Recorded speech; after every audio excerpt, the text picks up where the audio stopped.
Hastings, your quintessential seaside town, where families flock typically to enjoy seaside rock and fish and chips by the pier.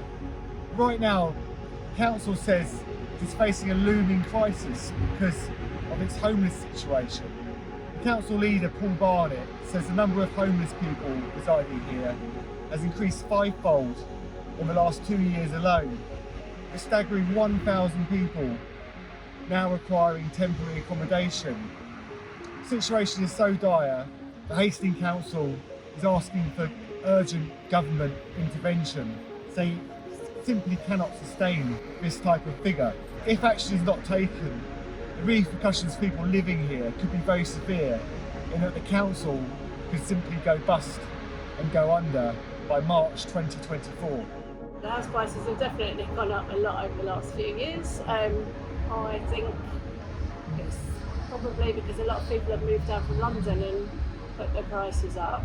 Yeah. Also, so many properties have been made into Airbnb, so there's not very many rentals now. I think some of it is people coming down from London. We welcome people coming down from London, but and I think COVID had a lot to do with that people realised they could work in a much nicer environment by the sea and still work and still have their London connection. But it has meant that a lot of people who want homes here find it really difficult because the housing prices have gone up. Yeah, well, definitely. There's definitely a lot of them with Airbnbs now, especially around the Old Town area. Yeah. You can see that. You know that. I see the people coming and going. There's definitely a lot of homeless people on the streets. Yeah, for sure. The local business owners we've spoken to say that people simply can't afford to go out anymore unless it's a trip to McDonald's, where the food is much cheaper than average. And that means that your traditional local chippy, like we see here, that would have been full of people during a typical half-term holiday years ago, is now shuttered and closed. There just aren't enough customers to go around. People can't even afford £3 for an ice cream. Things have got that bad.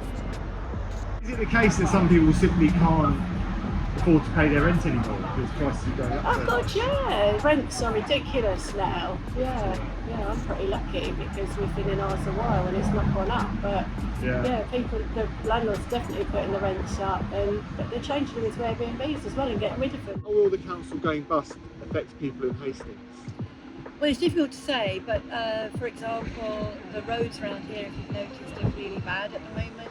There's very little improvement in those. I mean, some of them are quite damaging. They have to wait until they get really, really bad until they do something. We know that there's a problem with housing here, where the council is obliged to find temporary housing for people, and they simply don't have the money. But because they're obliged to do that, then that's obviously going to have a knock-on effect for other services that any sort of town would expect, really.